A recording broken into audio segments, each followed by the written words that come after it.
नमस्कार, मैं Amrendra Tiwari all time public India पर आप सभी का स्वागत करता हूं। दोस्तों, झारखंड की सरकार 10 जून को क्या जो है नए नियम लागू करेगी, ये सवाल जो है अब सबसे ज्यादा पूछा जा रहा है, क्योंकि जिस तरीके से अनलॉक 1 की शुरुआत की गई थी राज्य के अंदर, ऐसे में संक्रमण के केसेस में जो गिरावट आ रही है उसको देखते हुए झारखंड सरकार और नए नए छूटों का ऐलान कर सकती है। लेकिन ये हम सबकी जिम्मेदारी बनती है कि कोरोना काल में जो कोरोना एप्रोप्रिएट बिहेवियर है उसको ठीक तरीके से पालन करें, ताकि किसी भी तरीके से आने वाले दिनों में कहीं ना कहीं झारखंड को बचाया जा सके कोई भी संभावित खतरे को लेकर।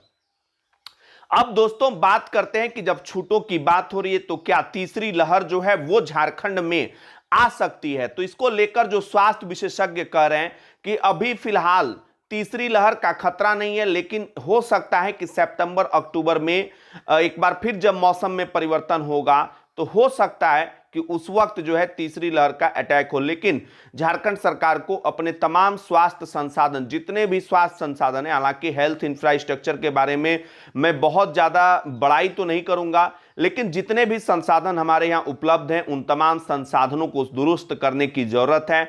चलिए दोस्तों, हम बात करेंगे एक इसी बीच में जो रिपोर्ट आ रही है जिस तरीके से छूट को लेकर तो हम बात करेंगे ही। लॉकडाउन से जो अनलॉक की प्रक्रिया शुरू हो गई है, अब इस पर जो है जो भी अंतिम निर्णय होगा वो मुख्यमंत्री हेमंत सोरेन को करना है।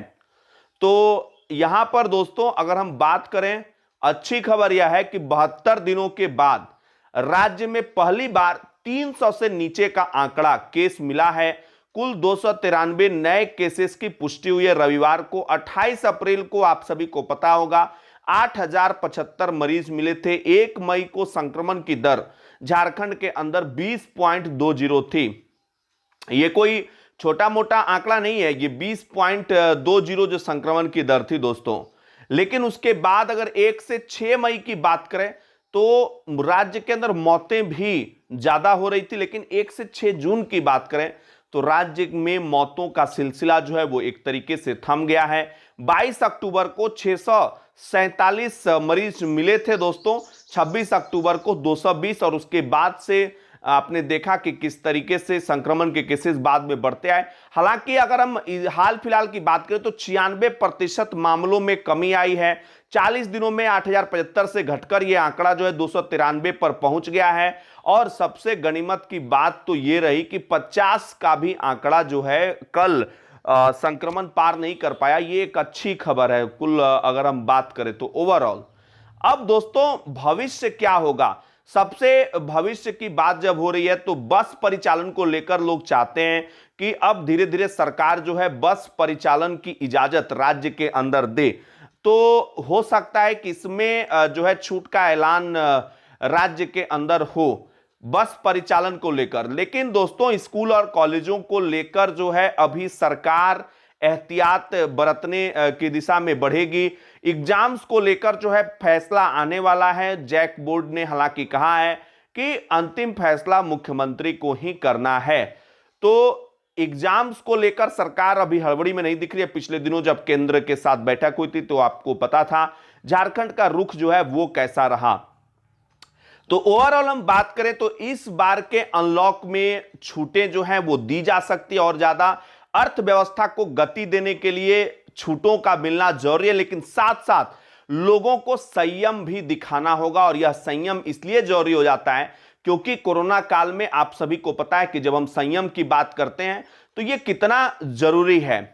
और यह इसलिए भी जरूरी हो जाता है दोस्तों कि हम चूंकि संक्रमण से लड़ रहे हैं तो सिर्फ ये झारखंड के मुख्यमंत्री नहीं लड़ेंगे, झारखंड के मंत्री नहीं लड़ेंगे, झारखंड का स्वास्थ्य विभाग नहीं लड़ेगा। हम सबको यूनिट होकर जो है एक यूनिटी के साथ इस संक्रमण के खिलाफ जो है अपनी लड़ाई लड़नी पड़ेगी। तो बस और खास करके शिक्षा और स्वास्थ्य के जो अवसर की तलाश में जो लोग नौकरियों को लेकर, हालांकि बड़ी उम्मीद थी मुझे कैबिनेट में, उन उम्मीदों पर झारखंड की सरकार जो है वो खरी नहीं उतरी। मुझे अफसोस है कि कोई बड़ा ऐलान जो है नौकरियों को लेकर नहीं हुआ। बेरोजगारों की तरफ से मैं मांग करता हूं झारखंड की सरकार से कि नौकरियों को लेकर बड़ा ऐलान करें, क्योंकि अगर नौकरियां नहीं दे पाते हैं तो फिर वादे क्यों करते हैं? क्या वादे सिर्फ तोड़ने के लिए होते हैं, या फिर सरकार कोरोना काल की जो कोरोना काल का बहाना कितने दिनों तक चला पाएगी?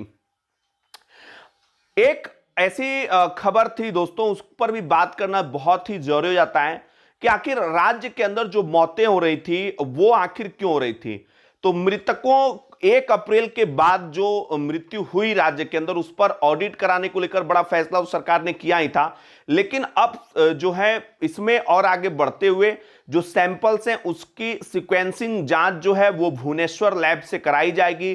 पिछले दिनों जब जांच सैंपल्स भेजे गए थे उसमें विदेशी म्यूटेंट की पुष्टि हुई थी दोस्तों, डबल म्यूटेंट और विदेशी वेरिएंट की पुष्टि हुई थी राज्य के अंदर। 537 सैंपल्स जो हैं वो मई में भेजे गए थे भुवनेश्वर, वहां से 363 की रिपोर्ट भी आई और 363 की विदेशी वेरिएंट की रिपोर्ट आई थी। तो ये अपने आप में ही चिंता का विषय है और ये बहुत ही बड़ा मामला है, क्योंकि अब हम जब बात कर रहे हैं छूटों की तो तीसरी लहर की बात करना भी बहुत जरूरी हो जाता है, क्योंकि चूंकि ये दोनों साथ आने वाले दिनों में चलेंगे। क्योंकि आप जानते हैं कि जब केसेस बढ़ने लगते हैं उस वक्त सरकार को लॉकडाउन ही सबसे अच्छा सॉल्यूशन नजर आता है और उसका रिजल्ट भी देखने को मिला था। तो मुझे लगता है, चूंकि मैंने एनालिसिस में आपको बताया था कि लॉकडाउन एक साथ कई समस्याओं की भी जननी के रूप में नजर आता है, खास करके गरीब लोग किस तरीके से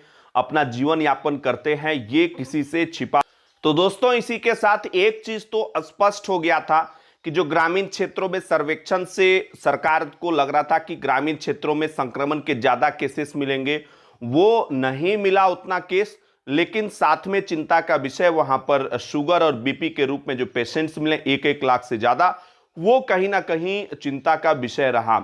अब आते हैं कि तीसरी लहर की तैयारियां किस तरीके से सरकार जो है वो करेगी और इसी पर जो है अभी छूटों का भी ऐलान होना है। तो खतरा कहीं ना कहीं और बढ़ने वाला ही है, लेकिन आप लोगों से हाथ जोड़कर अपील है कि कम से कम मास्क जरूर पहने और घरों से बाहर निकलते समय कोविड एप्रोप्रिएट बिहेवियर जो है वो दिमाग में रखें, ताकि एक बड़े लॉकडाउन से झारखंड को बचाया जा सके, जो कि आप हमेशा मैं समझ सकता हूं कि किस तरीके से गरीबों के लिए कितनी आफत आ जाती है लॉकडाउन में।